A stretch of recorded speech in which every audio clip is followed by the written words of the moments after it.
वाह लड़कियों, अपना नंबर दो, भैया लोग तुम्हें बहुत मजे कराएंगे। एक तेल चुपड़ी कर्कश आवाज कनॉट प्लेस के एक ढाबे के शोर को चीरती हुई मेरे कानों से टकराई। प्लास्टिक की मेज पर भाप छोड़ते तंदूरी चिकन की महक भी अचानक घिनौनी लगने लगी। देखिए, हम बस अपने में शांति से बैठना चाहते हैं, मेरी चचेरी बहन प्रिया ने जबरदस्ती मुस्कुराते हुए विनम्रता से मना किया। 27 साल की कॉरपोरेट दुनिया में 3 साल बिता चुकी प्रिया ऐसी स्थितियों से निपटना जानती थी, लेकिन उसकी आंखों के कांपते कोने उसकी घबराहट छिपा नहीं पा रहे थे। उसके बगल में बैठी 20 साल की सबसे छोटी बहन अंजलि ने तो सिर झुका लिया था और बस अपने व्हिस्की के गिलास से खेल रही थी, डरे हुए हिरण के बच्चे की तरह।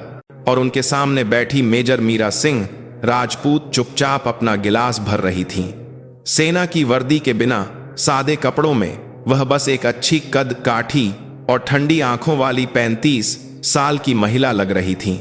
छुट्टी का चौथा दिन था और वह अपनी बहनों के साथ इस शाम को बर्बाद नहीं करना चाहती थीं। सबसे बढ़कर वह यहाँ एक आम नागरिक मीरा के तौर पर थीं, पैरा एसएफ की team leader major Meera Singh Rajput के तौर पर नहीं। अरे इतना भाव क्यों खा रही हो, हम तुम्हें खा थोड़ी जाएंगे। गर्दन पर टैटू वाले आदमी ने एक कदम आगे बढ़कर प्रिया के कंधे पर हाथ रखने की कोशिश की। उसके पीछे एक दुबला पतला आदमी खड़ा खिलखिला रहा था। मीरा ने उस आदमी का हाथ प्रिया के कंधे पर लगने से ठीक पहले अपना विस्की का गिलास टक की आवाज के साथ मेज पर रखा।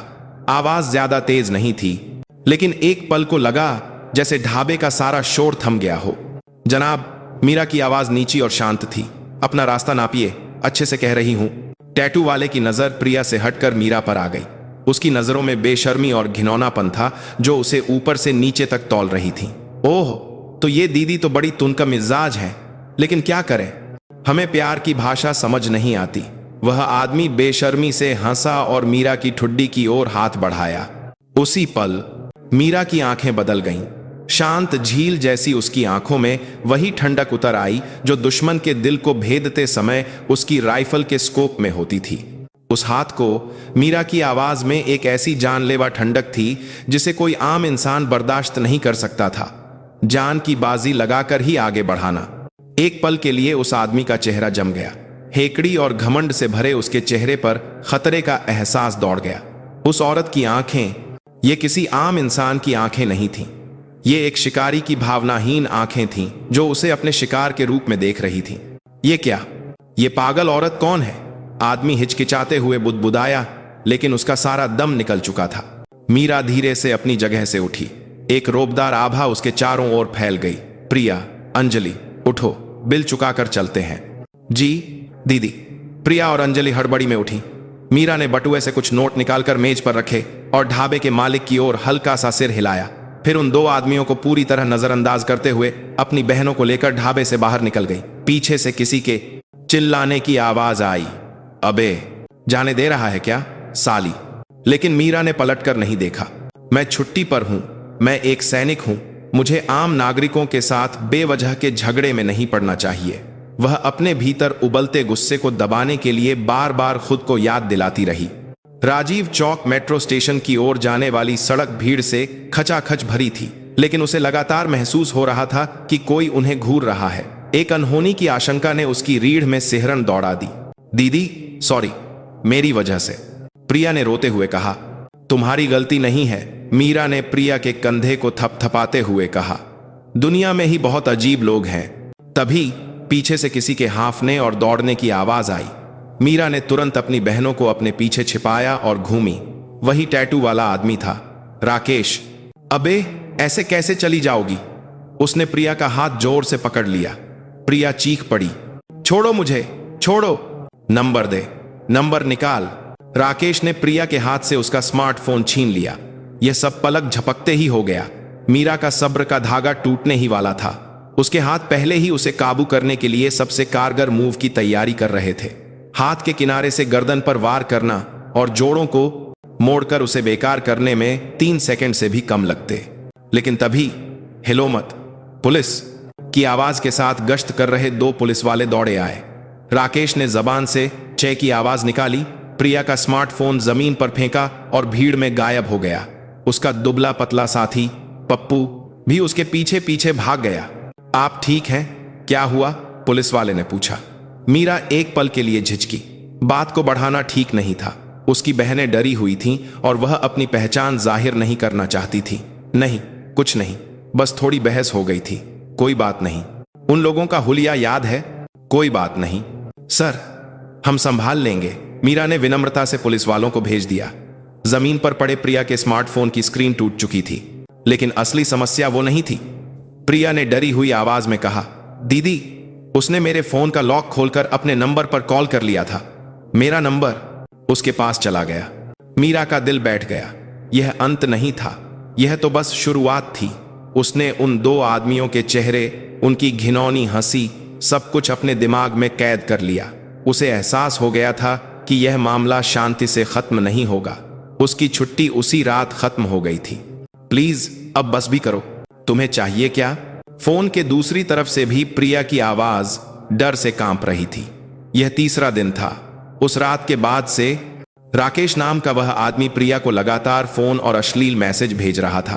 ब्लॉक करने पर वह नए नंबरों से संपर्क करता। मुझे पता है तू कहां रहती है, तेरे ऑफिस वालों को तेरी तस्वीरें भेज दूं क्या? ऐसी धमकियां भी दे रहा था। चाहिए क्या? हम बस हमारी प्रिया का चेहरा एक बार और देखना है। उस दिन के लिए सॉरी बोलना है यार। माफी मांगने के लिए तो चेहरा दिखाना पड़ेगा, है ना? फोन से आती बेशर्म और घिनौनी आवाज सुनकर प्रिया को उबकाई आ गई। मीरा प्रिया के बगल में बैठी स्पीकर पर सारी बातें सुन रही थी। उसका चेहरा भावहीन था, लेकिन उसकी मुट्ठियां इतनी जोर से भिंची थीं कि सफेद पड़ गई थीं। नहीं, दोबारा फोन मत करना, मैं पुलिस में शिकायत कर दूंगी। कर दे, कर दे।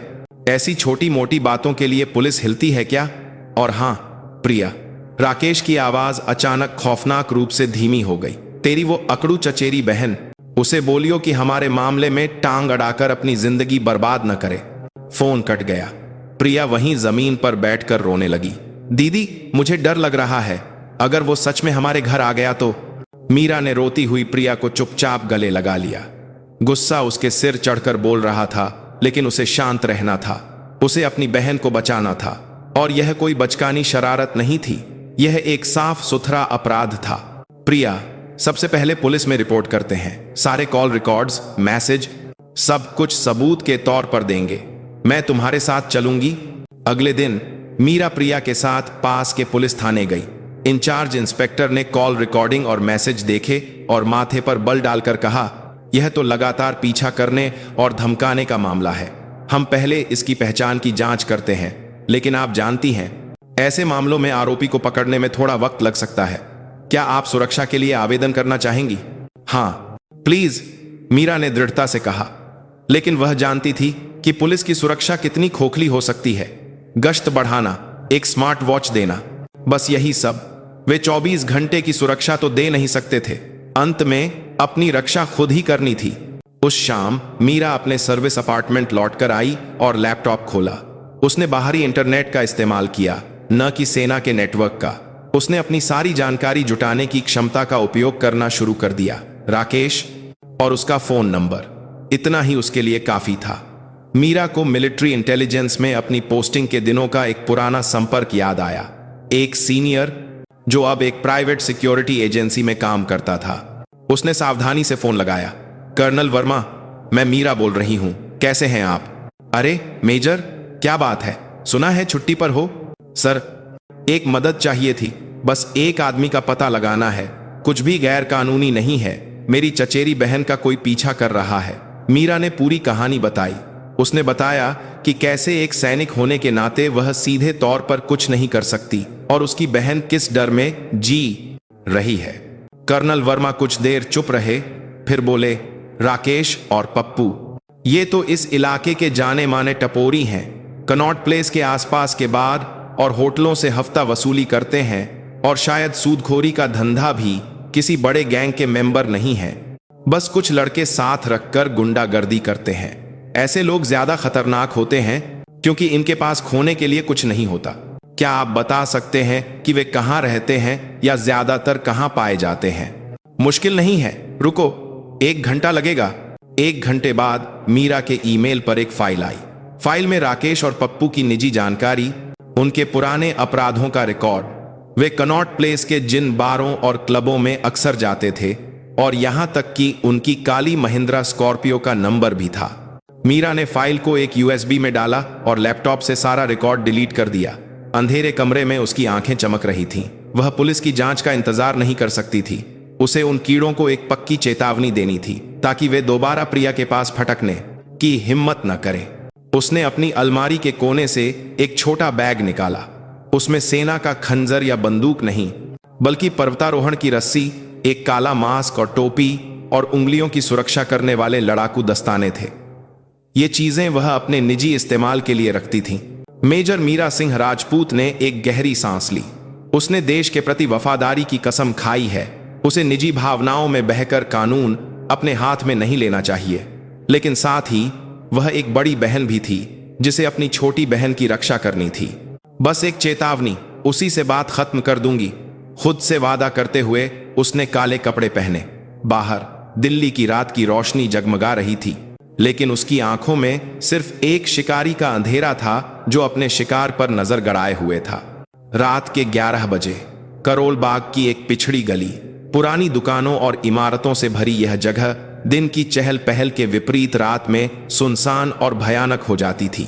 राकेश और पप्पू का अड्डा, एक अवैध जुए का ठिकाना, इसी इमारत की तीसरी मंजिल पर था। यह जानकारी मीरा को कर्नल वर्मा से मिली थी। मीरा सामने वाली इमारत की छत पर छिपी दूरबीन से इमारत पर नजर रखे हुए थी। कुछ ही देर में जानी पहचानी काली स्कॉर्पियो गली में आई। राकेश और पप्पू गाड़ी से उतरे। वे नशे में लग रहे थे और एक दूसरे से मजाक करते हुए लड़खड़ा रहे थे। देखा वो लड़की, कितनी अकड़ है उसमें, 2-4 दिन और डराएंगे तो रोते हुए आएगी। रॉकी भाई, लेकिन उसकी वो बहन, उसकी आंखों में कुछ अजीब था। कोई पंगा तो नहीं होगा? क्या पंगा होगा? साली में दम कितना होगा? ज्यादा होशियारी दिखाई तो उसे भी साथ में मजा चखा देंगे। उनकी बातें हवा के साथ मीरा के कानों तक पहुंची। मीरा ने चुपचाप दूरबीन नीचे की ओर ठंडी कंक्रीट की छत पर लेट गई। गुस्सा उसके खून में उबाल ला रहा था, लेकिन उसका दिमाग बर्फ की तरह ठंडा था। मजा चखा देंगे। वे ऐसी घिनौनी बातें कर रहे थे जिसकी कल्पना भी नहीं की जा सकती। शायद सिर्फ चेतावनी काफी नहीं होगी। ऐसे कचरे को दर्द से ही सबक सिखाना पड़ता है, इतना दर्द कि वे दोबारा सिर उठाने की सोच भी न सकें। राकेश और पप्पू के इमारत में जाने के आधे घंटे बाद मीरा ने हरकत की। उसकी हरकतों में कोई हिचकिचाहट या फालतू का दिखावा नहीं था। वह एक छत से दूसरी छत पर अंधेरे में बिना आवाज किए चलती रही। लक्ष्य वाली इमारत पर पहुंचकर उसने रस्सी का इस्तेमाल किया और दीवार के सहारे तीसरी मंजिल की खिड़की तक पहुंची। स्पेशल फोर्सेज में ऐसी ट्रेनिंग रोज की बात थी। खिड़की बंद थी, लेकिन पुराना ताला उसके लिए कोई बाधा नहीं था। एक छोटे से औजार से उसने पल भर में ताला खोला और एक भूत की तरह अंदर घुस गई। अंदर सिगरेट के धुएं और शराब की बदबू भरी हुई थी। कमरे में ताश का खेल चल रहा था। राकेश और पप्पू समेत 5-6 आदमी एक मेज के चारों ओर बैठे थे। मीरा ने एक अंधेरे कोने में छिपकर स्थिति का जायजा लिया। सीधे भिड़ना बेवकूफी होती। उसका मकसद उन्हें काबू में करना था, मारना नहीं। उसने धीरे से अग्निशामक यंत्र उठाया और उसे कमरे की लाइट के स्विच की ओर फेंक दिया। धमाके की आवाज के साथ कमरे की बत्ती गुल हो गई और घना अंधेरा छा गया। ये क्या, लाइट चली गई? कौन है? आदमियों की घबराई हुई चीखें गूंजीं। उसी पल मीरा ने हमला किया। अंधेरा उसका दोस्त और सबसे बड़ा हथियार था। रात में घुसपैठ की ट्रेनिंग ने उसे इतना अभ्यस्त बना दिया था कि अंधेरे में चीजें और इंसानों की आकृतियां उसे हथेली की तरह साफ दिख रही थीं। आहा! सबसे पहले दरवाजे के पास वाला आदमी चीखा। मीरा ने उसकी गर्दन पर सटीक वार करके उसे पल भर में बेहोश कर दिया। इसके बाद मेज पलटने की कोशिश कर रहे आदमी की कोहनी का जोड़ तोड़ दिया। हड्डी टूटने की भयानक आवाज अंधेरे में गूंजी। अव्यवस्था और डर। अंधेरे में एक अदृश्य दुश्मन से अपने साथियों को एक एक कर गिरते देख बचे हुए लोग घबरा गए। भूत है, भूत आ गया, कोई डर से चिल्लाया। इस सब के बीच भी राकेश ने स्थिति को भांप लिया और दरवाजे की ओर भागा, लेकिन एक काली परछाई ने उसका रास्ता रोक लिया। वह मीरा थी। राकेश अपनी बात पूरी नहीं कर पाया। मीरा के पैर ने उसकी छाती पर जोरदार लात मारी। कराहने की आवाज के साथ राकेश का भारी शरीर जमीन पर गिर पड़ा। मीरा ने गिरे हुए राकेश का हाथ पीछे मोड़कर उसे काबू किया और उसके कान में बर्फ जैसी ठंडी आवाज में फुसफुसाया, मैंने कहा था ना, मेरी बहन के साथ जो किया उसका पछतावा होगा। तू कौन है? मैं तुम्हारी वो गलती हूं जिसने उस इंसान को छुआ जिसे कभी नहीं छूना चाहिए था। मीरा ने राकेश का फोन निकाला और प्रिया का नंबर ढूंढा। Call history, message, photo gallery, Priya से जुड़ा हर रिकॉर्ड उसने राकेश के सामने डिलीट कर दिया। फिर उसने फोन जमीन पर फेंककर अपने बूट से कुचल दिया। आखिर में बचा पप्पू, जो पहले ही एक कोने में डर के मारे पेशाब कर चुका था और कांप रहा था। मीरा उसके पास गई और उसका गिरेबान पकड़कर उठाया। ध्यान से सुन, एक बार और मेरी बहन की आंखों के सामने आया या उसे फोन किया या उसका नाम भी अपनी जबान पर लाया तो आज की रात तुम्हें एक मजाक लगेगी। उस दिन मैं तुम लोगों की उंगलियां एक एक करके काटूंगी और तुम्हारे ही मुंह में ठूंस दूंगी, समझे? पप्पू ने पागलों की तरह सिर हिलाया। मीरा ने उसे जमीन पर फेंका और जैसे आई थी वैसे ही खिड़की से बिना आवाज किए गायब हो गई। कमरे में कराहते हुए आदमी और खामोशी रह गई। कुछ देर बाद जब किसी ने लड़खड़ाते हुए लाइट जलाई तो वहां बुरी तरह से पिटे हुए साथियों के अलावा कुछ नहीं था। ऐसा लग रहा था जैसे नर्क से आए किसी शैतान ने हमला किया हो। राकेश अपना टूटा हाथ पकड़कर कांपते हुए उस औरत की आवाज को याद कर रहा था। वह आवाज उसकी हड्डियों में समा गई थी और जिंदगी भर ये काता में या पच्चो काता परा था, न मिटने वाले डर का निशान बन गई थी। मेजर मीरा सिंह राजपूत की निजी जंग, उसकी शुरुआत ऐसे हुई थी, लेकिन वह नहीं जानती थी कि यह सिर्फ कुछ गुंडों को सबक सिखाने पर खत्म नहीं होगी, बल्कि उसने अनजाने में किसी बहुत बड़े और घिनौने जाल के एक सिरे को छेड़ दिया था। राकेश अपना टूटा हाथ पकड़े जमीन पर बैठा हाँफ रहा था। कुछ देर पहले तक नर्क का नजारा पेश कर रहा अवैध जुए का अड्डा अब बस मलबे और घायलों की कराहों से भरा था। अंधेरे में आकर उन्हें बेरहमी से पीटने वाली काली परछाई। जब उसे एहसास हुआ कि वो कनॉट प्लेस के ढाबे वाली औरत ही थी तो राकेश को सिर्फ दर्द नहीं बल्कि एक गहरा आदिम डर महसूस हुआ। उस औरत की आंखें, उसकी आवाज और जिस तरह उसने बिना हिचकिचाए इंसान के जोड़ों को गलत दिशा में मोड़ा था। जिंदगी भर दिल्ली की गलियों में गुंडागर्दी करने वाले राकेश ने बहुत कुछ देखा था, लेकिन यह अलग था। यह औरत उनके बस की नहीं थी। भाई, आप ठीक हो? पप्पू लंगड़ाता हुआ आया और राकेश को सहारा दिया। उसका चेहरा अभी भी सफेद पड़ा था। राकेश के मुंह से दर्द और गाली एक साथ निकली। उसे टूटे हाथ से ज्यादा अपनी इज्जत पर लगी चोट दुख रही थी। कनॉट प्लेस में उसकी भी एक पहचान थी, लेकिन एक अनजान औरत ने उसे सबके सामने धो डाला। अगर यह बात फैली तो उसकी बहुत बेइज्जती होगी। पहले अस्पताल चलते हैं। चुप कर। अस्पताल क्या? अगर हम ऐसे गए तो हम खत्म हो जाएंगे। वीआर साहब के कानों तक बात पहुंचने से पहले इसे संभालना होगा। वीआर साहब, यह नाम सुनते ही पप्पू का चेहरा और भी सफेद पड़ गया। राकेश और पप्पू कोई आजाद गुंडे नहीं थे। वे राठौर प्रॉपर्टीज नाम की एक प्रतिष्ठित कंपनी की आड़ में काम करने वाले एक संगठित सूदखोरी और वसूली रैकेट के सबसे निचले स्तर के गुर्गे थे। और विक्रम राठौर यानी वीआर साहब उस रैकेट का नंबर 2 और सबसे क्रूर आदमी माना जाता था। अगर उसे पता चला कि उनका अड्डा इस हाल में है तो बात सिर्फ एक टूटे हाथ पर खत्म नहीं होगी, शायद उनके बाकी हाथ पैर भी सलामत न रहें। तो फिर क्या करें भाई? पुलिस को बुलाएं? पागल है क्या? हम पुलिस को क्या बोलेंगे कि हम अवैध जुआ चला रहे थे? हमें ही इसे चुपचाप निपटाना होगा।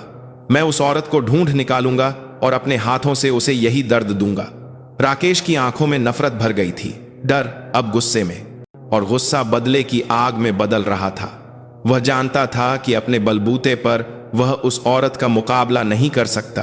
आखिरकार उसे वही करना पड़ा जो वह सबसे ज्यादा टालना चाहता था। उसने कांपते हाथों से वीआर साहब को फोन मिलाया। अपनी गलती मानकर मदद मांगना, यही उसके बचने का एकमात्र रास्ता था। उसी वक्त मीरा अपने अपार्टमेंट में शावर के नीचे खड़ी थी। काले कपड़े उतारने पर उसके शरीर पर कई जगह खरोंच और नील के निशान थे। कई लोगों से एक साथ भिड़ने पर ये चोटें लगनी ही थीं, लेकिन शारीरिक दर्द से ज्यादा उसके दिल में उठ रहे भावनाओं के तूफान ने उसे परेशान कर रखा था। एक सैनिक के तौर पर अपने कर्तव्य को भूलकर निजी हिंसा का इस्तेमाल करने का अपराध बोध, लेकिन अपनी बहन को बचाने का सुकून और यह एहसास कि शायद अभी सब खत्म नहीं हुआ है, यह सब मिलकर उसे उलझा रहा था। क्या मैंने कुछ ज्यादा कर दिया? उसने खुद से पूछा, लेकिन कोई जवाब नहीं मिला। अगर उसने उनकी घिनौनी बातें न सुनी होती तो शायद वह सिर्फ चेतावनी देकर छोड़ देती, लेकिन जब उसने अपने और अपनी बहनों के लिए वो भद्दे मजाक और धमकियां सुनी तो उसे उनका घमंड तोड़ना जरूरी लगा। उन्हें ऐसा सबक सिखाना जरूरी था कि वे दोबारा ऐसी सोच भी मन में न ला सकें। नहाकर उसने प्रिया को फोन किया। प्रिया, मैं हूं, तुम ठीक हो? दीदी, हाँ मैं ठीक हूं। अजीब बात है, आज पूरे दिन उस आदमी का एक भी फोन नहीं आया, शायद इसीलिए कि आपने पुलिस में रिपोर्ट कर दी। Thank you so much. अपनी बहन की खुश आवाज सुनकर मीरा के चेहरे पर हल्की सी मुस्कान आई। हाँ, यह सही था, मेरा फैसला गलत नहीं था। अच्छा हुआ, आगे भी ऐसा कुछ हो तो तुरंत मुझे बताना, अकेले परेशान मत होना। हाँ दीदी, आप बेस्ट हो। फोन रखकर मीरा ने बाहर रात के नजारे को देखते हुए एक गहरी सांस ली। वह अपनी बची हुई छुट्टियां बिना किसी चिंता के बिताना चाहती थी, लेकिन एक सैनिक की तरह उसका अंतर्मन उसे चेतावनी दे रहा था कि असली खेल तो अब शुरू होगा। दुश्मन की पूरी ताकत का अंदाजा लगाए बिना जंग का मैदान छोड़ना सबसे बड़ी बेवकूफी है। उधर साउथ दिल्ली के एक आलीशान फार्म हाउस में एक भारी आवाज गूंजी तो एक मामूली लड़की की वजह से मेरे सारे लड़के अस्पताल पहुंच गए, यही कह रहे हो? आवाज का मालिक वीआर साहब था। असली नाम विक्रम राठौर। घनी भौहें, तेज आंखें और ब्रांडेड सूट के नीचे से भी न छिपने वाले मजबूत जिस्म, वह एक गुंडे से ज्यादा एक शातिर बिजनेसमैन लगता था। लेकिन उसकी आंखों में एक ऐसी ठंडक थी जो किसी की भी रूह कंपा दे। उसके सामने हाथ पर प्लास्टर चढ़ाए राकेश सिर झुकाए खड़ा था और पसीने से भीग रहा था। माफ कर दीजिए साहब, वो कोई आम लड़की नहीं थी। पलक झपकते ही, सच में आंख झपकते ही उसने सबको ढेर कर दिया। आम नहीं थी, विक्रम ने दिलचस्पी से दोहराया। उसे राकेश जैसे कीड़ों के पिटने में कोई दिलचस्पी नहीं थी। उसकी दिलचस्पी उस अनजान औरत में थी जिसने उन कीड़ों को इतनी आसानी से मसल दिया था। सीसीटीवी? वो साहब जगह गैर कानूनी थी, इसलिए हमने कैमरे नहीं लगाए थे। आसपास की दुकानों के कैमरों में देखा, लेकिन उसने टोपी और मास्क पहना था, चेहरा पहचान में नहीं आया। बेवकूफ कहीं के। विक्रम ने अपनी व्हिस्की का एक घूंट लिया। वह कुछ देर सोच में डूबा रहा। यह किसी माहिर का काम है, किसी आम लड़ाके का नहीं। कमजोर नसों पर हमला करना, जोड़ तोड़ना और डर पैदा करने के लिए अंधेरे का इस्तेमाल, यह किसी खास ट्रेनिंग पाए हुए व्यक्ति का काम है। उसने तुम लोगों से कुछ कहा? कहा कि उसकी बहन से दोबारा संपर्क न करें और उसका नाम भी जबान पर न लाएं। अगर ऐसा किया तो वह हमारी उंगलियां काटकर हमारे मुंह में ठूंस देगी। राकेश ने कांपती आवाज में उस रात की चेतावनी दोहराई। विक्रम के होठों पर एक हल्की सी मुस्कान तैर गई। यह सिर्फ बदला नहीं था, यह एक सोची समझी चेतावनी थी। अपनी ताकत दिखाकर, अपनी पहचान छिपाकर और अपना मकसद साफ साफ बताकर। यह कोई मामूली औरत नहीं है। दिलचस्प। विक्रम अपनी जगह से उठा। वह राकेश के पास गया और उसके दूसरे कंधे को थपथपाया। राकेश डर से कांप गया। इस बार मैं तुम्हें छोड़ रहा हूं, लेकिन आज से तुम मेरे कुत्ते हो। जी साहब। उस औरत को ढूंढो, अपने सारे तरीके इस्तेमाल करो और पता लगाओ कि वह कौन है, कहां रहती है, क्या करती है। लेकिन याद रखना, उसकी नजरों में बिल्कुल मत आना, बस दूर से नजर रखो, समझे? समझ गया साहब। जब मिल जाए तो मैं खुद उसे तोहफा देने जाऊंगा। विक्रम की आंखें चमक उठीं। उसे लगा जैसे उसके भीतर का शिकारी जो लंबे समय से सोया हुआ था अब जाग गया है। दिल्ली के छोटे मोटे शिकारों के बीच आखिरकार कोई ऐसा मिला था जो उसके दिल की धड़कनें तेज कर सके। उस दिन के बाद मीरा की रोजमर्रा की जिंदगी में अजीब दरारें पड़ने लगीं। उसके अपार्टमेंट के आसपास मंडराती एक अनजान गाड़ी, ग्रोसरी स्टोर जाते समय हर बार टकराता एक संदिग्ध आदमी। पहले तो उसे यह सब महज इत्तेफाक लगा, लेकिन जब कई दिनों तक यही पैटर्न दोहराया गया तो उसे एहसास हो गया कि उस पर नजर रखी जा रही है। क्या यह उन गुंडों का बदला है? नहीं, यह उससे कहीं ज्यादा संगठित लग रहा है। पीछा करने वाले अनाड़ी थे, लेकिन लगातार लगे हुए थे, जैसे कोई मकड़ी अपने शिकार के चारों ओर धीरे धीरे जाल बुन रही हो। ड्यूटी पर लौटने से 2 दिन पहले मीरा अपनी बहनों के साथ डिनर के लिए निकली। वह जानबूझकर वक्त से पहले पहुंची और आसपास का जायजा लिया, और वही जानी पहचानी काली सेडान थोड़ी दूर खड़ी थी।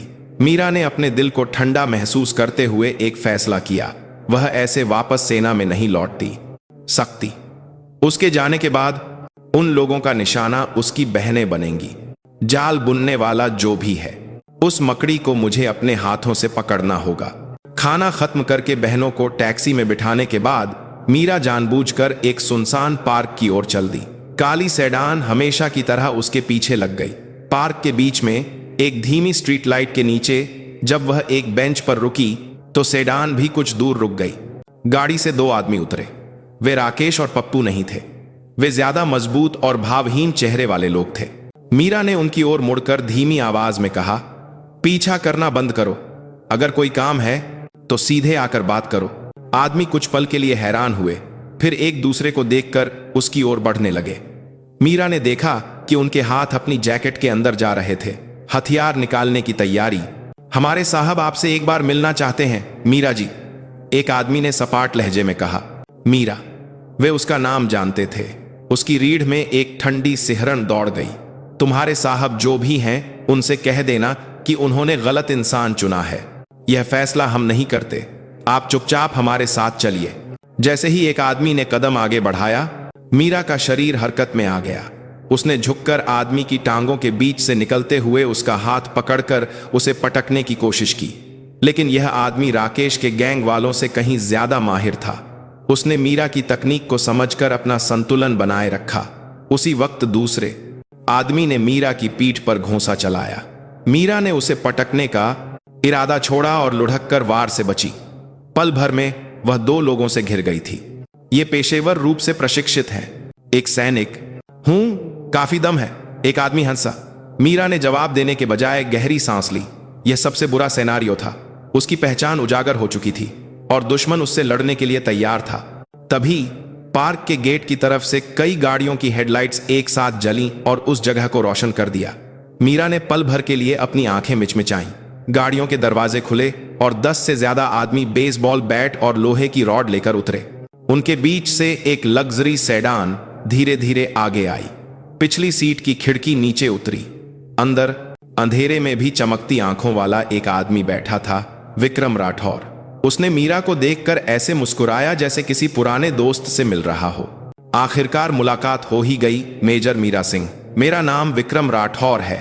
उसकी आवाज विनम्र थी, लेकिन उसमें एक ऐसा दबदबा था जिसने आसपास की हवा को भी जमा दिया। मीरा ने देखा कि वह चारों तरफ से घिर चुकी है।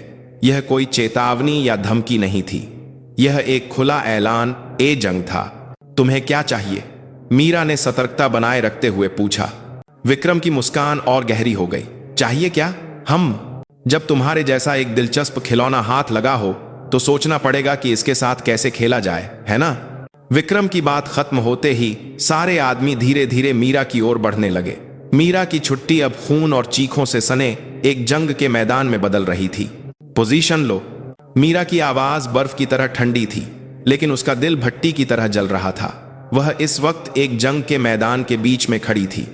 चारों ओर दुश्मन, हाथ में ठंडी लोहे की रॉड और नाक से टकराती सर्दियों की रात की सर्द हवा।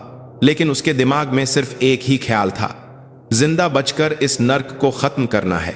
जैसे ही विक्रम के आदमी पास आए, मीरा सबसे पहले एक स्ट्रीट लाइट की ओर झपट्टी। उसने खंभे को पैरदान बनाकर हवा में छलांग लगाई और सबसे करीब वाले आदमी के सिर पर लात मारी। एक भारी आवाज के साथ वह आदमी गिर पड़ा। जमीन पर उतरते ही उसने घूमकर दूसरे आदमी के घुटने पर रॉड से वार किया। चीख के साथ एक और आदमी बेकार हो गया। मीरा की हरकतें एक काले तेंदुए की तरह थीं, तेज, फुर्तीली और जानलेवा। वह सीधी ताकत की लड़ाई लड़ने की बेवकूफी नहीं कर रही थी, वह दुश्मनों की कमजोरियों का फायदा उठा रही थी, उनके नाजुक अंगों पर हमला कर रही थी और लगातार अपनी जगह बदलकर कई हमलों को बेकार कर रही थी। 777 पैरा एसएफ में सीखे गए क्राव मागा और अन्य मार्शल आर्ट्स उसके शरीर में पूरी तरह रच बस गए थे। लेकिन दुश्मन बहुत ज्यादा थे। एक को गिराती तो दो आ जाते और दो से लड़ते हुए पीछे से एक और रॉड आती। मीरा बाल बची, लेकिन रॉड उसकी पसली को चीरती हुई निकल गई। उसे महसूस हुआ कि गर्म खून उसके कपड़ों को भिगो रहा है।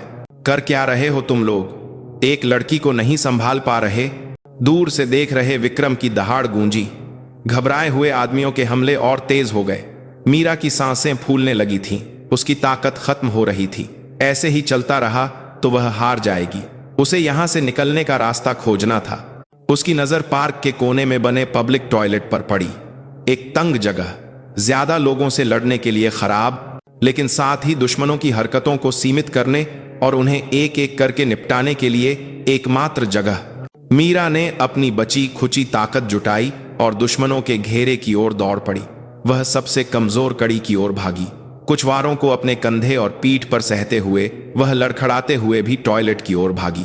पकड़ो उस साली को! आदमियों की चीखें उसके पीछे पीछे आ रही थीं। मीरा ने खुद को टॉयलेट के अंदर फेंका और तुरंत लोहे का दरवाजा बंद कर लिया। धम धम धम दरवाजा तोड़ने की जोरदार आवाजें पूरे टॉयलेट में गूंजने लगीं। मीरा अपनी घायल पसली को पकड़े हाँफ रही थी। कुछ देर की मोहलत तो मिल गई थी, लेकिन वह पूरी तरह फंस चुकी थी। उसने चारों ओर देखा। एक छोटा गंदा टॉयलेट, एक खिड़की थी, लेकिन उस पर लोहे की सलाखें लगी थीं, जिससे भागना नामुमकिन था। वह एक पिंजरे में फंसे चूहे की तरह थी। तभी दरवाजा पीटने की आवाज बंद हो गई और फिर सन्नाटा। तूफान से पहले की शांति जैसा भयानक सन्नाटा। मेजर मीरा सिंह। दरवाजे के बाहर से विक्रम की आवाज आई। ऐसा लगा जैसे उसने लाउड स्पीकर का इस्तेमाल किया हो। उसकी आवाज साफ और रोबदार थी। काफी दम है। मेरे आदमियों को इतनी मुश्किल में पड़े काफी वक्त हो गया। वाकई तुम कोई मामूली नहीं हो। मीरा ने कोई जवाब नहीं दिया। वह अपने कपड़े फाड़कर अपनी चोट पर पट्टी बांध रही थी और अगले कदम का इंतजार कर रही थी। लेकिन अगर तुम सोच रही हो कि यह खत्म हो गया, तो यह तुम्हारी भूल है। शिकार तो अब शुरू हुआ है। मैं तुम्हें धीरे धीरे दिखाऊंगा कि मैं कितना खतरनाक शिकारी हूं। विक्रम कुछ पल रुका। मैं जानता हूं तुम अंदर क्या सोच रही हो, पुलिस को फोन करने या अपनी यूनिट को बुलाने की, लेकिन कोई फायदा नहीं। जैसे ही तुम फोन करोगी, तुम एक अवैध जुए के अड्डे पर हमला करने और मारपीट करने की आरोपी बन जाओगी। एक सैनिक होकर आम नागरिकों से मारपीट। कौन तुम्हारी बात पर यकीन करेगा? तुम्हारी वर्दी उतरने में वक्त नहीं लगेगा। मीरा का दिल बैठ गया। विक्रम सही कह रहा था। वह एक जाल में फंस चुकी थी, अपने ही खोदे हुए जाल में। और तुम्हारी चचेरी बहनें प्रिया और अंजलि, है ना, बहुत प्यारी हैं। कभी सोचा है कि तुम्हारे गायब होने के बाद उनके साथ क्या होगा?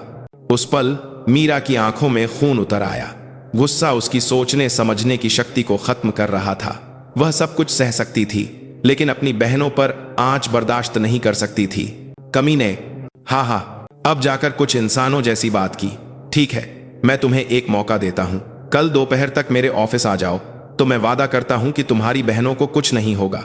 लेकिन अगर तुमने भागने या कोई होशियारी दिखाने की कोशिश की, तो मैं भी नहीं जानता कि मैं क्या करूंगा। विक्रम ने दरवाजे के नीचे से अपना विजिटिंग कार्ड अंदर सरका दिया। मैं इंतजार करूंगा, मेजर, यह देखने के लिए कि तुम्हारे जैसे खिलौने को तोड़ने में कितना मजा आता है। यह कहकर विक्रम और उसके आदमी चले गए। गाड़ियों के इंजन की आवाज दूर होती गई और पार्क में फिर से सन्नाटा छा गया। मीरा बहुत देर तक वहीं बैठी रही। पसली के जख्म से ज्यादा नाउम्मीदी का एक गहरा एहसास उसे दबा रहा था। वह खुद को शिकारी समझ रही थी, लेकिन अब वह खुद शिकार बन चुकी थी। एक ऐसे चालाक शिकारी का शिकार जिसके पास शिकारी कुत्तों की पूरी फौज थी। मीरा लड़खड़ाते हुए टॉयलेट से बाहर निकली। रात की ठंडी हवा उसके जख्म में चुभ रही थी। उसने दरवाजे के नीचे से आया कार्ड उठाया। Vikram Rathore, director, Rathore properties. उसने यह नाम अपनी हड्डियों पर खोद लिया। वह ऐसे हार नहीं मान सकती। उसके अड्डे पर जाना खुदकुशी करने जैसा था। उसे कोई और रास्ता निकालना था। कानून के दायरे में वह हार चुकी थी, तो अब उसे कानून के बाहर अपने तरीके से इस जंग को खत्म करना था। मीरा ने एक बार फिर कर्नल वर्मा को फोन किया। उसकी आवाज बहुत भारी थी। सर, मैं हूं विक्रम राठौर, राठौर प्रॉपर्टीज। इसके बारे में आप जो भी जानते हैं मुझे अभी बताइए। फोन के दूसरी तरफ कर्नल वर्मा ने मीरा की आवाज में कुछ अजीब महसूस किया। मेजर, तुम्हारी आवाज को क्या हुआ? क्या बात है? कहीं तुम उन लोगों? मेरे पास वक्त नहीं है सर, प्लीज। उसकी दृढ़ आवाज सुनकर कर्नल ने और कुछ नहीं पूछा। कुछ देर बाद उनकी आवाज गंभीर हो गई। विक्रम राठौर। वह कोई मामूली गुंडा या सूदखोर नहीं है। उसके पीछे एक बहुत बड़ा सिंडिकेट है। अफवाह है कि उसके तार राजनीति, बिजनेस और कानून की दुनिया तक जुड़े हुए हैं। राठौर प्रॉपर्टीज तो बस पैसे को सफेद करने का एक जरिया है। असली खेल तो उसके पीछे छिपे अवैध धंधों का है। ड्रग्स, मानव तस्करी, सुपारी लेकर हत्या, ऐसा कुछ नहीं है जिसमें उसका हाथ ना हो। मेजर, तुमने एक बहुत खतरनाक आदमी से पंगा ले लिया है, फौरन वहां से निकलो। कर्नल की चेतावनी उसके कानों में गूंजी।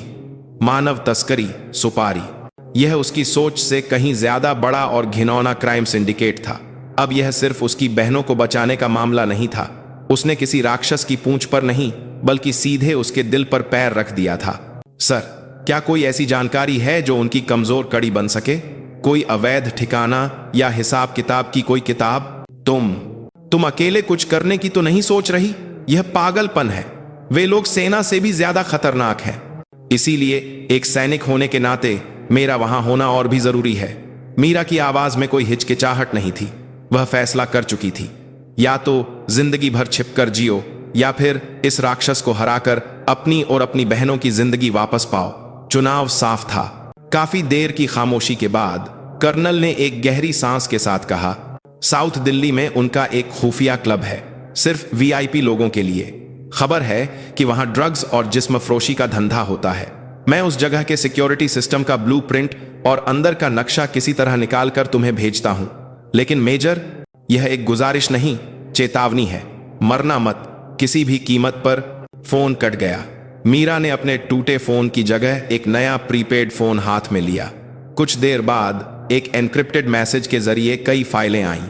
क्लब एलिसियम का नक्शा, सिक्योरिटी सिस्टम की जानकारी और वीआईपी मेहमानों की लिस्ट में कुछ जाने माने बिजनेसमैन और नेताओं के नाम भी थे। मीरा की आंखें ठंडी पड़ गईं। विक्रम राठौर ने उसके लिए शिकार का ऐलान किया था, तो अब शिकारी कुत्ते को अपने मालिक को काटना सिखाने की बारी थी। वह कोई मामूली शिकार नहीं थी, वह दुश्मन के दिल में खंजर घोंपने वाली सबसे तेज धार थी। मेजर मीरा सिंह राजपूत की असली जंग अब शुरू हो रही थी। क्लब एलिसियम, साउथ दिल्ली की सबसे शानदार सड़क के पीछे छिपा भ्रष्टाचार का एक किला।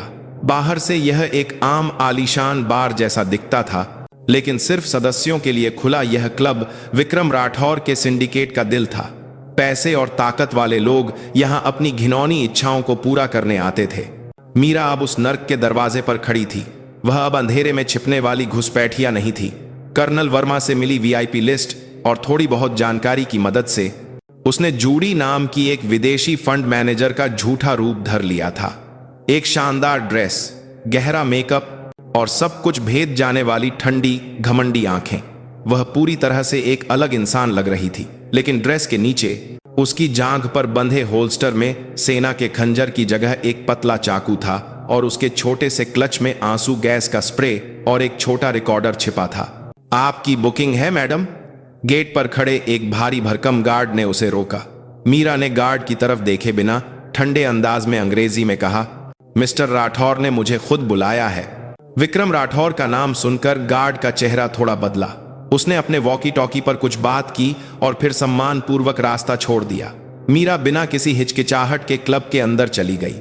अंदर का माहौल उम्मीद से कहीं ज्यादा गंदा था। धीमी रोशनी में महंगे फर्नीचर और कलाकृतियां रखी थीं। हवा में महंगे परफ्यूम, सिगार और ड्रग्स की हल्की सी मिली जुली गंध थी।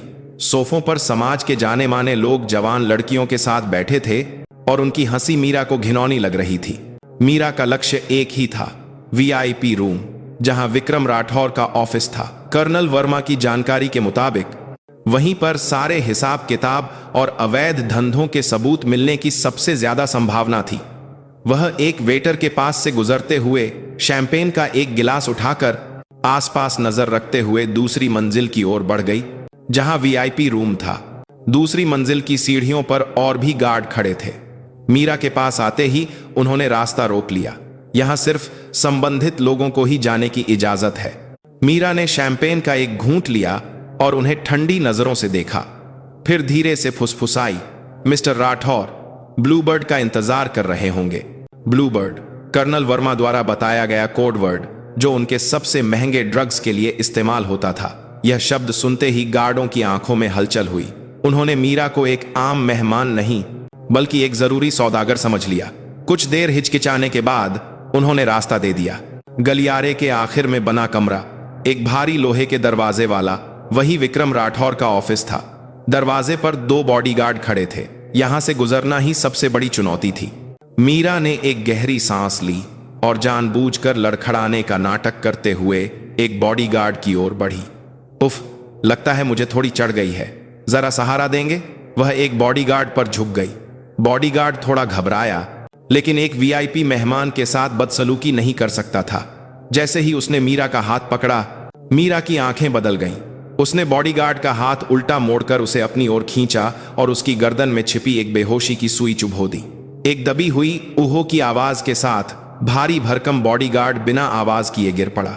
ये क्या किया? दूसरा बॉडीगार्ड चिल्लाया और अपनी पिस्तौल निकालने लगा, लेकिन मीरा ज्यादा तेज थी। उसने गिरे हुए बॉडीगार्ड को ढाल बनाया और दूसरे बॉडीगार्ड की कलाई पर अपने चाकू के हैंडल से जोरदार वार किया। खन्न की आवाज के साथ पिस्तौल जमीन पर गिर गई। मीरा ने बिना देर किए उसकी ठुड्डी पर लात मारकर उसे बेहोश कर दिया। यह सब 10 सेकंड के अंदर हो गया। मीरा ने कांपते हाथों से डिजिटल लॉक खोला। पासवर्ड विक्रम राठौर की जन्मतिथि थी। कितना पुराना और घमंडी तरीका। दरवाजा खुला और वह आखिरकार एलिसियम के दिल विक्रम के ऑफिस में पहुंच गई। अंदर सब कुछ शानदार और बहुत बड़ा था। एक दीवार पूरी तरह से शीशे की थी, जिससे पूरा क्लब नीचे दिखता था। उसके पास वक्त नहीं था। वह तुरंत एक बड़ी लकड़ी की मेज की ओर बढ़ी और दराजें खंगालने लगी, लेकिन दराजें खाली थीं। उसे तिजोरी ढूंढनी थी। उसने दीवार पर लगी एक बड़ी पेंटिंग को ध्यान से देखा। कर्नल वर्मा के नक्शे के मुताबिक इस पेंटिंग के पीछे एक खुफिया तिजोरी थी। मीरा ने पेंटिंग उठाई और एक भारी स्टील की तिजोरी सामने आ गई, लेकिन तिजोरी एक आधुनिक फिंगरप्रिंट सिस्टम से बंद थी। कोई चाबी या पासवर्ड काम नहीं करता। निराशा के उस पल में उसकी नजर मेज पर रखे एक वाइन के गिलास पर पड़ी। ऐसा लग रहा था जैसे विक्रम ने अभी अभी उसका इस्तेमाल किया हो। गिलास पर साफ उंगलियों के निशान थे। मीरा ने अपने क्लच से एक खास फिल्म और छोटा स्कैनर निकाला। यह सेना में इस्तेमाल होने वाला एक आधुनिक उपकरण था। उसने सावधानी से गिलास से विक्रम के फिंगरप्रिंट्स लिए और उन्हें फिल्म पर कॉपी कर लिया। प्लीज यह काम कर जाए। उसने कांपते हाथों से उस फिल्म को तिजोरी के स्कैनर पर रखा। Beep, click. चमत्कारिक रूप से लॉक खुलने की आवाज आई। मीरा ने राहत की सांस ली और तिजोरी का दरवाजा खोला। अंदर नकदी के बंडल, कई यूएसबी ड्राइव्स और एक काले चमड़े की डायरी थी। वही हिसाब किताब की डायरी जिसे वह ढूंढ रही थी। डायरी में विक्रम के साथ सौदा करने वाले राजनेताओं और उद्योगपतियों के नाम, रिश्वत की रकम और अन्य अवैध गतिविधियों की तारीखें लिखी थीं। इससे सिर्फ विक्रम ही नहीं बल्कि उसके पूरे सिंडिकेट को खत्म किया जा सकता था। मीरा ने यूएसबी और डायरी अपने क्लच में रखी। मिशन पूरा हो गया था। अब बस यहां से निकलना था। उसने सावधानी से ऑफिस का दरवाजा खोला और बाहर निकली।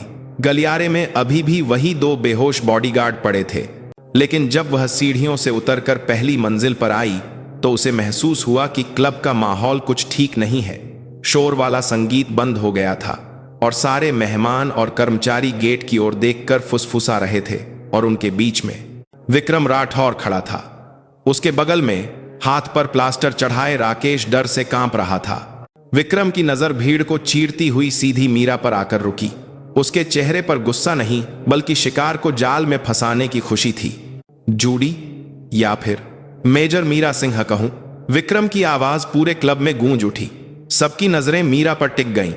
यह एक जाल था। वह पहले से जानता था कि वह यहां आएगी। उसने जानबूझकर मुझे अपने ऑफिस तक आने दिया। मेरी तिजोरी में रखा चारा पसंद आया। मीरा का दिल बैठ गया। डायरी और यूएसबी सब नकली थे।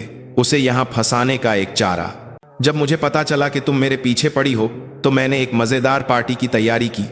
एक फौजी लड़की बिना डरे शेर की मांद में चली आई तो उसका स्वागत तो जोरदार होना ही चाहिए, है ना?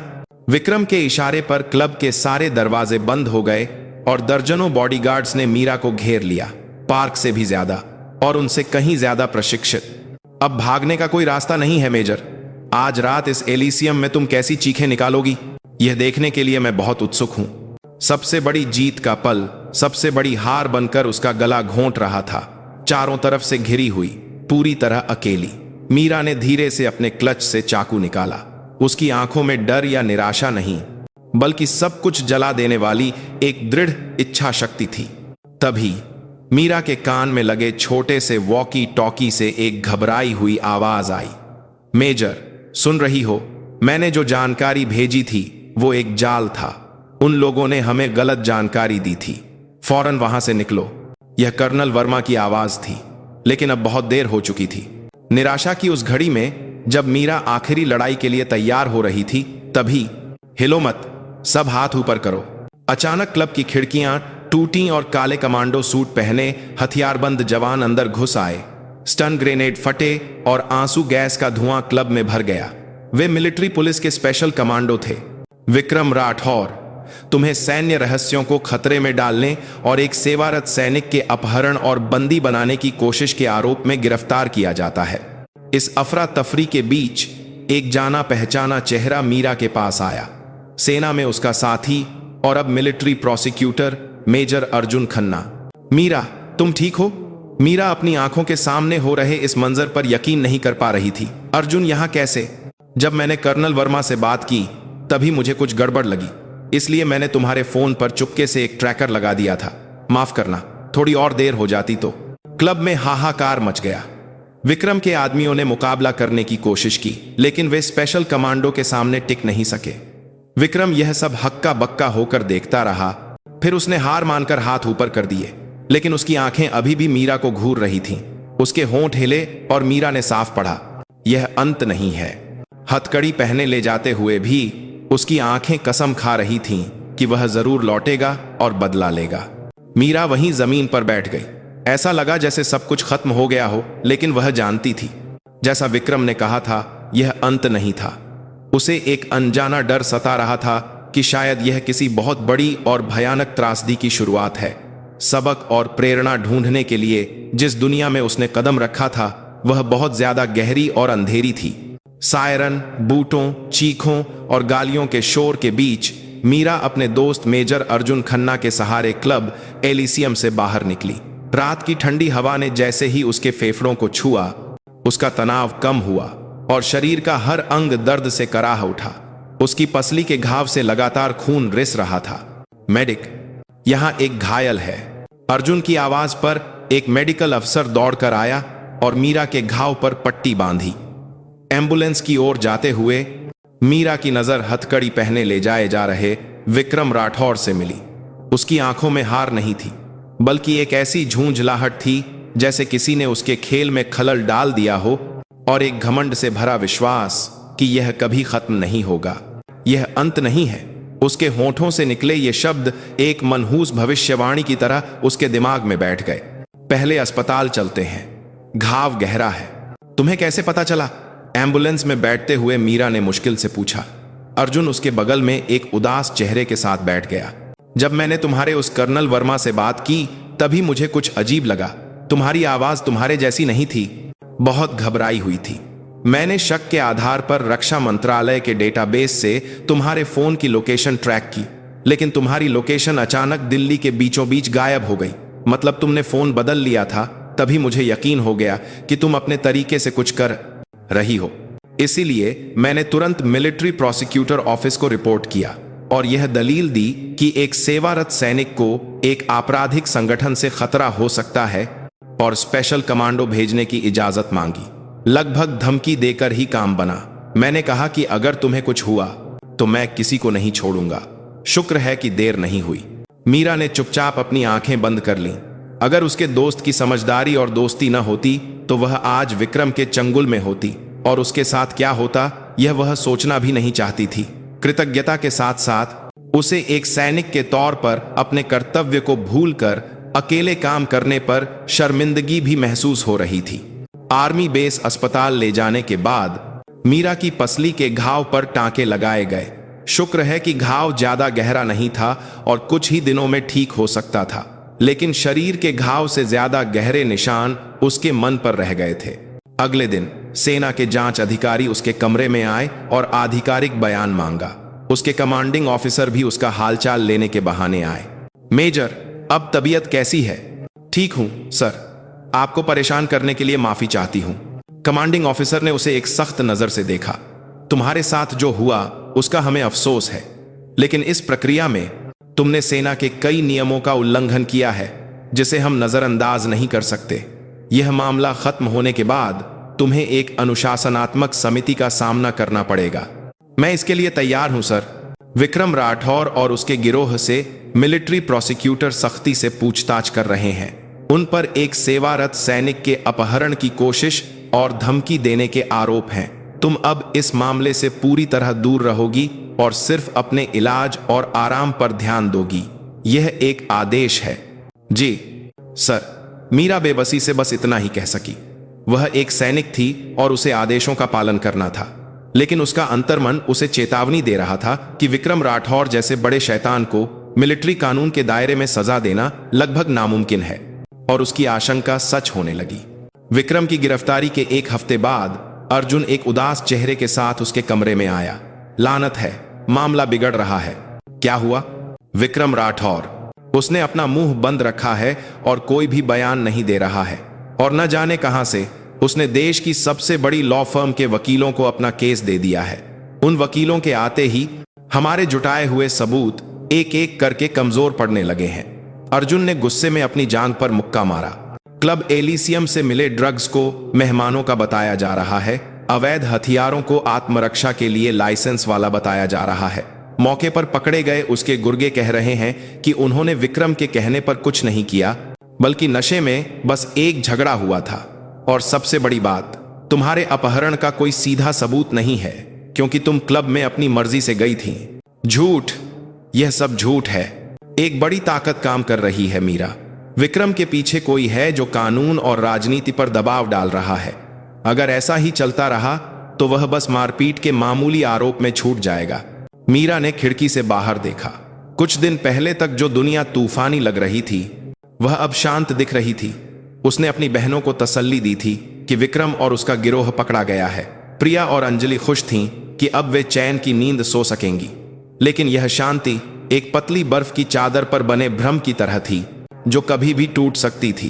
अस्पताल से छुट्टी मिलने से एक रात पहले मीरा को नींद नहीं आ रही थी और वह गलियारे में टहल रही थी।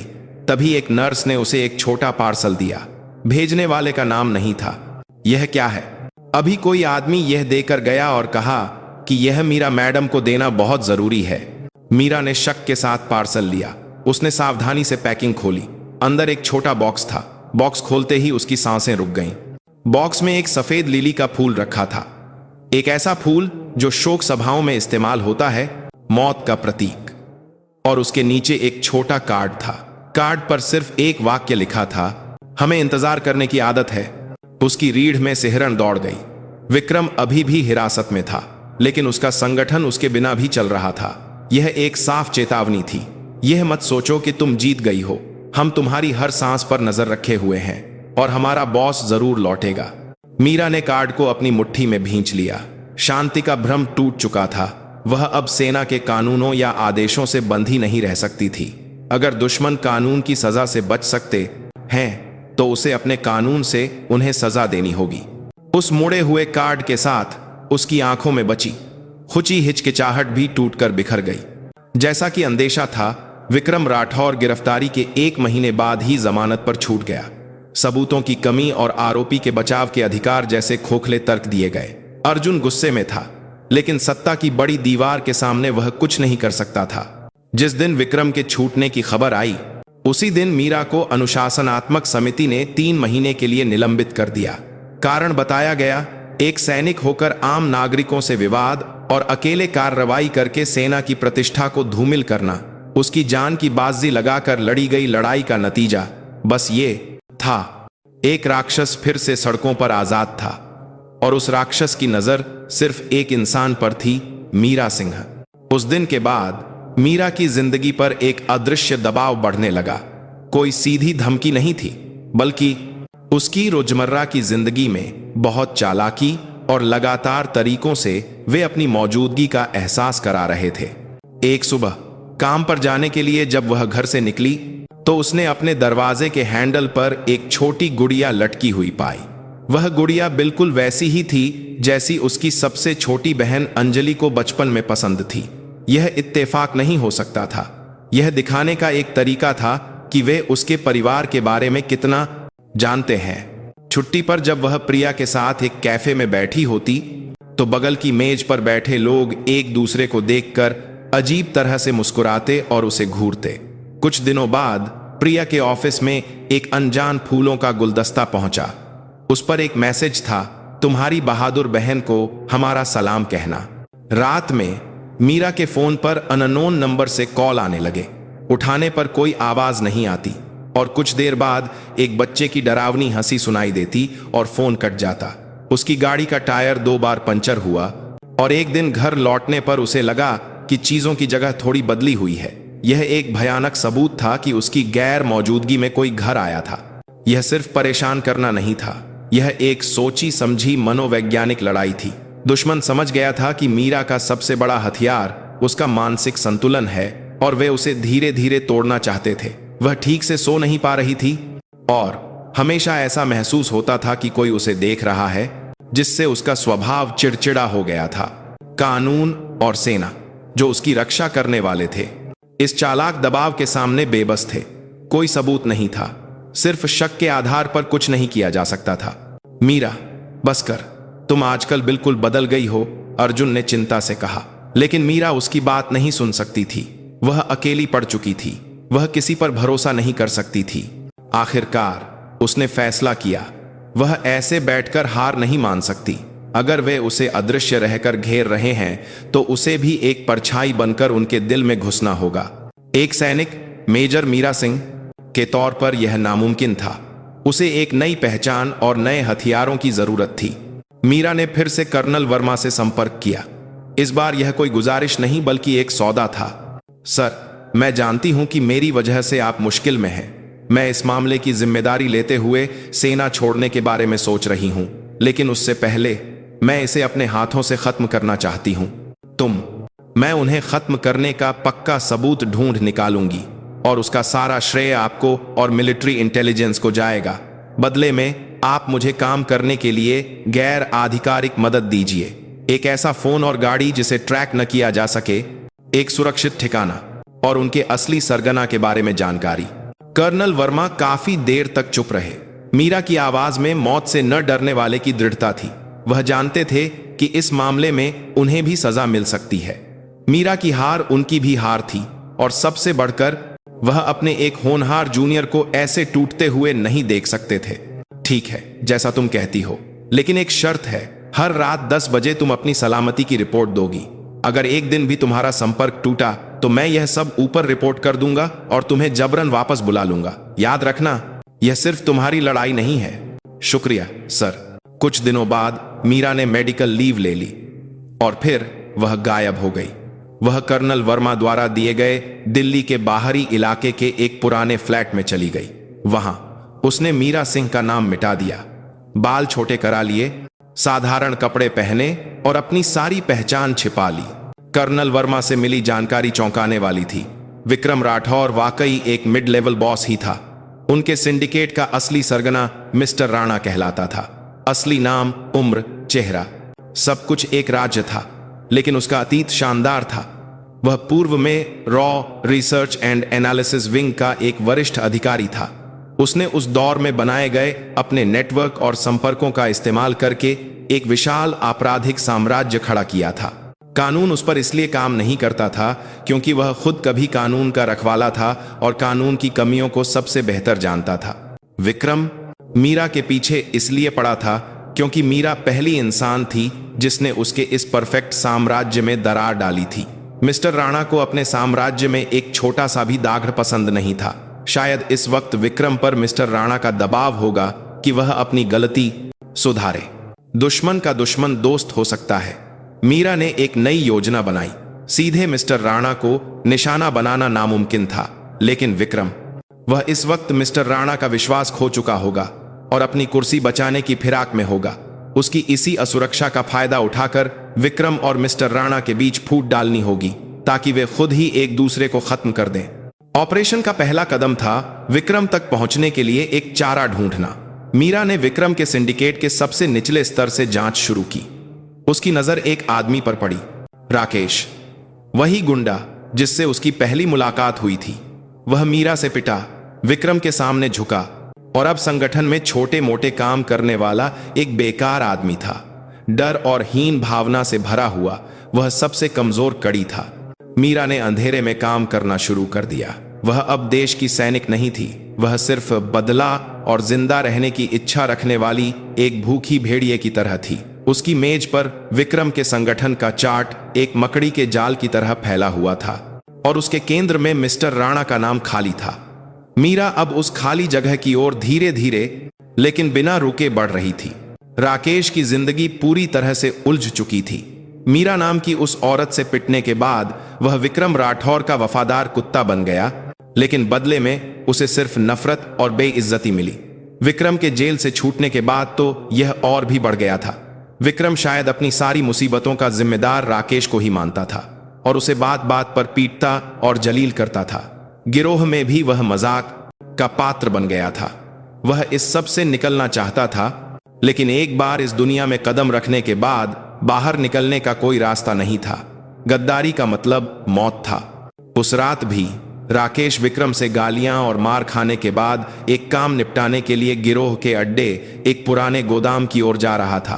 बेबसी और गुस्से से कांपते हुए चलते हुए एक काली परछाई ने उसका रास्ता रोका। बहुत दिनों बाद मिले राकेश, एक जानी पहचानी लेकिन बेहद खौफनाक आवाज। राकेश को लगा जैसे उसका दिल रुक गया हो। उसने सिर उठाया तो अंधेरे से मीरा निकलकर आ रही थी। छोटे बाल, साधारण कपड़े, लेकिन आंखें वही थीं, सब कुछ भेद जाने वाली ठंडी और सख्त आंखें। आह, तुम यहां कैसे? राकेश पीछे हटते हटते वहीं गिर पड़ा। वह चीखना चाहता था लेकिन आवाज नहीं निकली। डर ने उसका गला घोंट दिया था। चिल्लाने की जरूरत नहीं है, मैं तुम्हें मारने नहीं आई, एक सौदा करने आई हूं। मीरा उसके सामने उकड़ू बैठकर आंखों में आंखें डालकर बोली। विक्रम के नीचे कुत्ते की जिंदगी जीते जीते थक गए होगे। जिंदगी भर ऐसे ही जीकर फेंक दिए जाओगे या फिर विक्रम के साथ ही जमीन में गाड़ दिए जाओगे? क्या बक रही हो? विक्रम का खेल जल्द ही खत्म होने वाला है। उसके पीछे जो मिस्टर राणा है वह अब विक्रम की गलतियों को और बर्दाश्त नहीं करेगा। तुम तो बस एक छोटा सा मोहरा हो जिसे वह अपनी जान बचाने के लिए कुर्बान कर देगा। मिस्टर राणा। राकेश की आंखें तेजी से घूमी। गिरोह का सबसे छोटा सदस्य होने के बावजूद उसने यह नाम सुना था जो एक किंवदंती की तरह था। मीरा उसकी प्रतिक्रिया देखकर समझ गई। मैं तुम्हें एक मौका दे रही हूं। विक्रम और मिस्टर राणा को खत्म करने का पक्का सबूत लाओ, बदले में मैं तुम्हें आजाद कर दूंगी। तुम कहीं भी रहो, मैं तुम्हें परेशान नहीं करूंगी। चाहो तो एक नई पहचान के साथ नई जिंदगी शुरू करने में भी मदद कर सकती हूं। फैसला तुम्हारा है। विक्रम के साथ मरना है या मेरे साथ मिलकर एक नई जिंदगी जीनी है।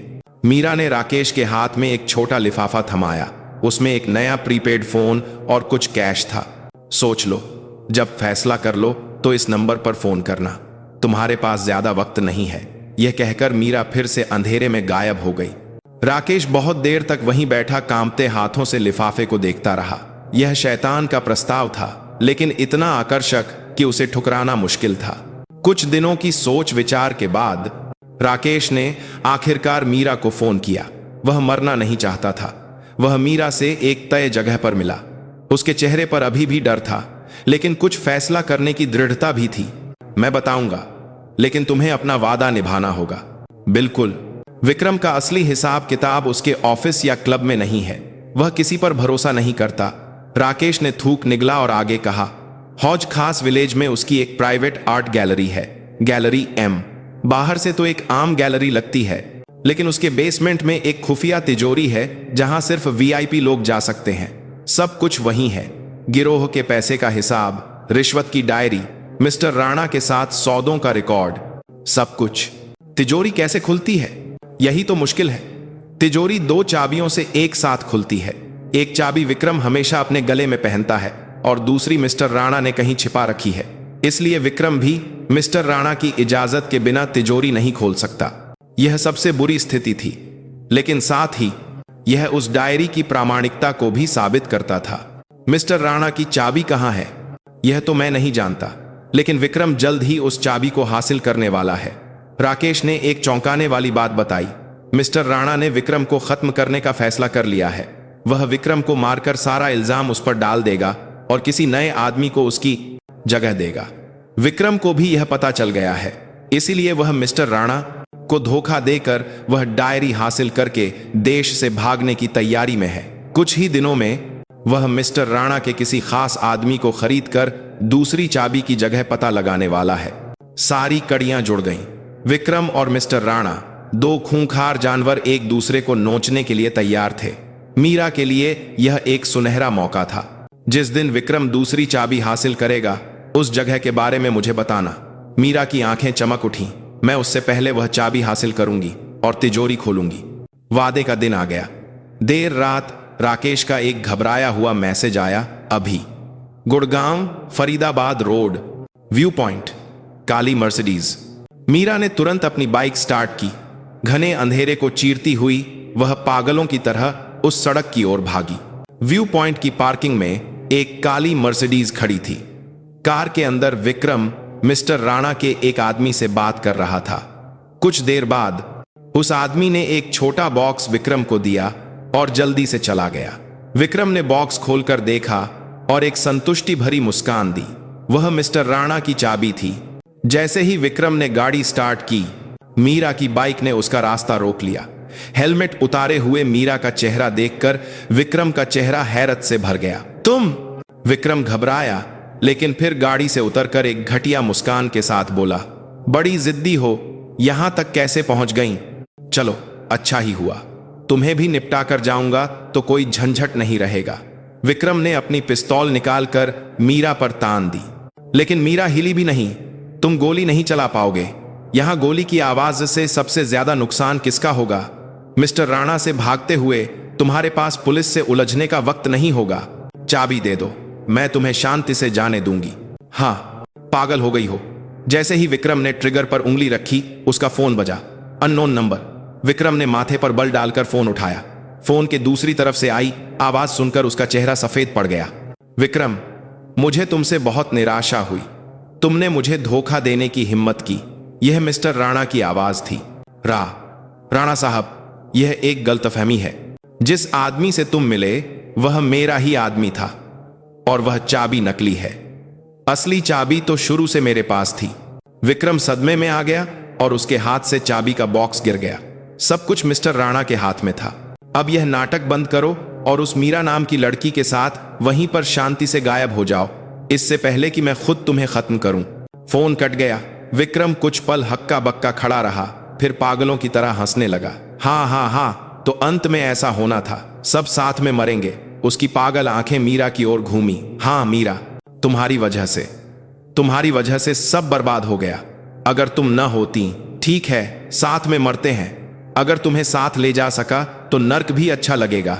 विक्रम पिस्तौल ताने पागलों की तरह मीरा की ओर दौड़ा। एक हारे हुए आदमी का आखिरी हमला। तभी कई और गाड़ियां तेजी से पार्किंग में आईं। उनसे मिस्टर राणा के भेजे हुए हथियारे उतरे। उन्होंने मीरा और विक्रम दोनों पर निशाना साध रखा था। चारों तरफ से घिरी हुई स्थिति, लेकिन मीरा उस पल भी शांत थी। उसके हाथ में एक छोटा रिमोट था। हिलना मत, हिले तो यह पूरा पहाड़ उड़ जाएगा।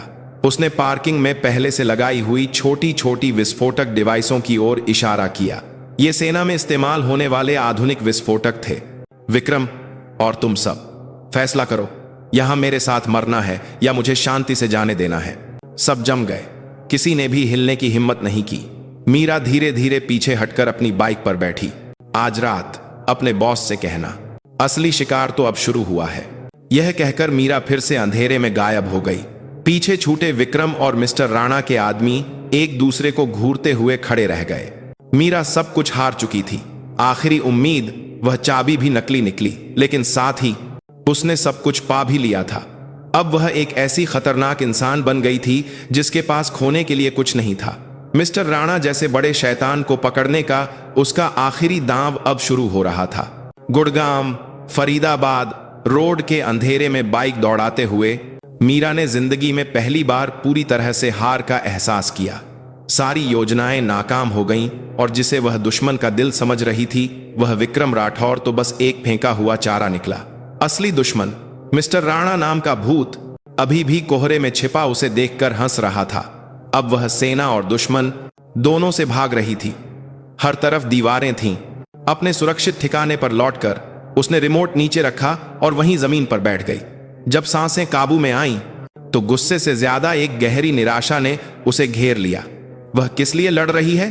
अपनी बहनों को बचाने के लिए शुरू की गई लड़ाई अब उन्हें और भी बड़े खतरे में डाल रही थी। क्या सब कुछ छोड़कर कहीं गायब हो जाऊं? पहली बार ऐसा कमजोर ख्याल उसके मन में आया। तभी मेज पर रखा प्रीपेड फोन वाइब्रेट हुआ।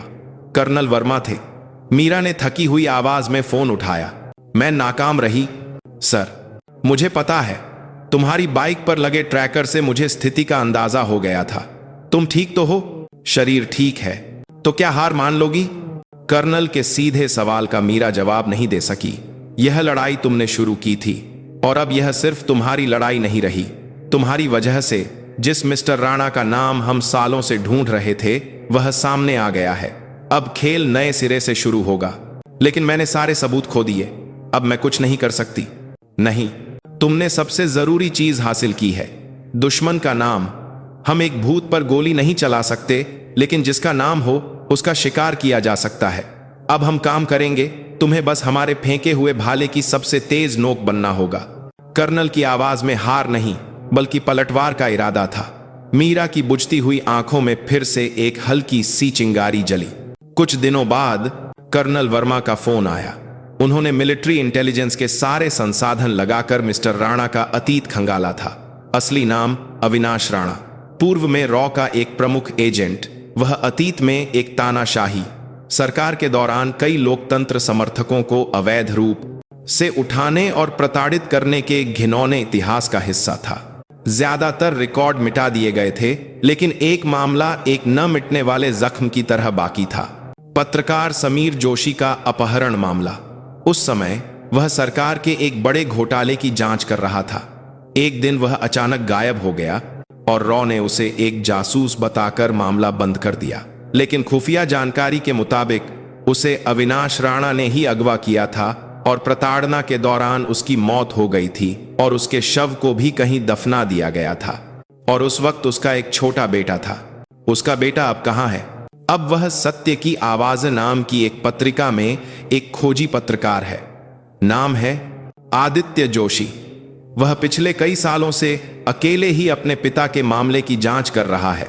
मीरा ने गहरी सांस ली। यह अविनाश राणा की एकमात्र कमजोर कड़ी थी। चाहे उसने कितना भी बड़ा आपराधिक साम्राज्य बना लिया हो, लेकिन अतीत का यह भूत, मीरा, कर्नल वर्मा और अपने पिता का सच ढूंढता पत्रकार आदित्य जोशी, इस तरह तीन लोगों का एक गुप्त गठबंधन बना जिसकी किसी ने कल्पना भी नहीं की थी। योजना सीधी थी, अविनाश राणा को खुद बाहर आने पर मजबूर करना। कुछ दिनों बाद आदित्य जोशी का लिखा एक लेख इंटरनेट पर प्रकाशित हुआ। ब्रेकिंग न्यूज, पत्रकार समीर जोशी की हत्या रॉ के एक पूर्व अधिकारी द्वारा, नए सबूत सामने आए। लेख ने तहलका मचा दिया। लेख के आखिर में लिखा था, हमारे पास एक ऐसा गवाह है जिसके पास निर्णायक सबूत हैं और हम जल्द ही अगली रिपोर्ट में पूरे सच का खुलासा करेंगे। यह अविनाश राणा के लिए एक खुली चुनौती थी। मीरा ने उस गवाह की भूमिका निभाई। उसने कर्नल वर्मा द्वारा फैलाई गई गलत जानकारी के जरिए अविनाश राणा तक यह संदेश पहुंचाया कि उसे समीर जोशी के शव की जगह पता है और वह यह सबूत आदित्य जोशी को देने वाली है। अविनाश राणा ने चारा निगल लिया। वह अपनी जिंदगी के इस एकमात्र दाग समीर जोशी का नाम दोबारा उछलते हुए बर्दाश्त नहीं कर सकता था। उसे खुद आना ही था। मीरा ने मिलने की जगह के लिए यमुना नदी के किनारे ओखला बर्ड सैंक्चुरी को चुना। एक सुनसान जगह जो घात लगाकर हमला करने के लिए एकदम सही थी। तय रात को मीरा अभयारण्य के एक सुनसान हिस्से में अकेली खड़ी थी। नदी के उस पार शहर की रोशनी दूर से टिमटिमा रही थी। उसके कान में लगे वॉकी टॉकी से मेजर अर्जुन खन्ना की आवाज आई, मीरा, तुम सच में ठीक रहोगी? यह बहुत खतरनाक है। इस मिशन में अर्जुन भी गैर आधिकारिक रूप से शामिल हो गया था। उसने किसी भी आपात स्थिति के लिए पास में ही एक टीम को तैयार रखा था। मैं ठीक हूं, वह जरूर अकेला आएगा। वह अपना सबसे बड़ा राज किसी और को नहीं दिखाना चाहेगा। कुछ देर बाद एक छोटी मोटर बोट किनारे पर आई। उससे सिर्फ एक आदमी उतरा, एक साधारण से दिखने वाले बुजुर्ग, लेकिन उसकी आंखें एक भूखे बाज की तरह तेज थीं। अविनाश राणा। तो तुम हो मीरा? अविनाश राणा की आवाज में एक धातु जैसी ठंडक थी। तुम्हें क्या चाहिए? पैसा? नहीं, मुझे तुम्हारा साम्राज्य चाहिए। तुमने जो कुछ भी अपनी पूरी जिंदगी में बनाया है उसे अपनी आंखों से ढहते हुए देखना चाहती हूं। बेवकूफ लड़की। अविनाश राणा हंसा और अपनी जैकेट से एक साइलेंसर लगी पिस्तौल निकाली। अगर तुम सबूत दे देती तो मैं तुम्हें जाने देता। अब तुम्हें यहीं शांति से गायब होना होगा। ऐसा क्या? मीरा के मुस्कुराते ही अविनाश राणा के पीछे से दर्जनों लाल लेजर पॉइंटर्स उभरे और उसके शरीर पर निशाना साधने लगे। ये दूर तैनात मिलिट्री पुलिस के स्नाइपर्स थे। अविनाश राणा का चेहरा सख्त हो गया। क्या यही तुम्हारी पूरी तैयारी है? नहीं। मीरा की बात खत्म होते ही नदी से एक और बोट तेजी से उनकी ओर आई। बोट पर विक्रम राठौर खड़ा था। उसकी हालत खराब थी, लेकिन आंखों में सिर्फ नफरत थी। वह अविनाश राणा से भागता हुआ मीरा द्वारा बताए गए रास्ते से यहां पहुंचा था। राणा साहब, आप मेरे साथ ऐसा नहीं कर सकते, विक्रम चिल्लाया। मीरा, वादे के मुताबिक मैं इसे तुम्हें सौंप रहा हूं। बदले में मुझे आजादी दो। यह रही असली डायरी। इसमें तुम्हारे और राणा के बीच हुई सारी बातों की रिकॉर्डिंग है। विक्रम ने एक यूएसबी मीरा की ओर फेंकी। अविनाश राणा से धोखा खाए हुए विक्रम का यह आखिरी बदला था। पहली बार अविनाश राणा का चेहरा टूटा। उसने विक्रम पर गोली चलाने की कोशिश की, लेकिन उससे पहले एक स्नाइपर की गोली ने उसका हाथ भेद दिया। आह, सब कुछ खत्म हो गया। अविनाश राणा और उसके लोगों को वहीं गिरफ्तार कर लिया गया। मीरा द्वारा दी गई यूएसबी उसके आपराधिक साम्राज्य को खत्म करने का सबसे बड़ा सबूत बनी। यह मामला पूरे देश में फैल गया। राणा गेट नाम के इस कांड में कई बड़े राजनेता और उद्योगपति गिरफ्तार हुए और पूरे देश में भूचाल आ गया। विक्रम राठौर को जांच में सहयोग करने के बदले में सजा में छूट मिली और इन सब की शुरुआत और अंत करने वाली मीरा, उसे सेना की अदालत का सामना करना पड़ा। कई आदेशों की अवहेलना और अकेले कार्रवाई। नियमों के हिसाब से उसे अपमान के साथ सेना से निकाला जाना तय था, लेकिन सुनवाई के दौरान यह सामने आया कि उसने यह सब क्यों किया। अर्जुन, कर्नल वर्मा और आदित्य जोशी समेत कई लोगों ने उसके पक्ष में गवाही दी। अंतिम फैसले के दिन जज ने कहा, आरोपी मेजर मीरा सिंह ने एक सैनिक के तौर पर कई नियम तोड़े हैं जो अस्वीकार्य है, लेकिन जब कानून और व्यवस्था किसी की रक्षा करने में नाकाम रहे तो उसने वर्दी के सम्मान के बजाय एक इंसान के तौर पर अपना सम्मान चुना। यह अदालत उसकी इस कार्रवाई को नजरअंदाज नहीं कर सकती। नतीजा था सम्मानजनक सेवानिवृत्ति। उसे अपनी वर्दी उतारनी पड़ी, लेकिन बिना किसी अपमान के। उसके सारे कामों का श्रेय देश को गया, लेकिन उसका नाम अंधेरे में रहकर देश की रक्षा करने वाले एक गुमनाम नायक के रूप में दर्ज हो गया। कुछ महीने बाद एक सुनहरी दोपहर में मीरा एक आम इंसान के तौर पर नेहरू पार्क की एक बेंच पर बैठी थी। उसके सामने से प्रिया और अंजलि हंसती हुई दौड़ी। दीदी, देर हो गई, सॉरी। नहीं, मैं भी अभी आई हूं। अंजलि आकर मीरा के गले लग गई। दीदी, आपकी बहुत याद आई। मुझे भी। मीरा ने अपनी बहनों को कसकर गले लगा लिया। एक साधारण जिंदगी।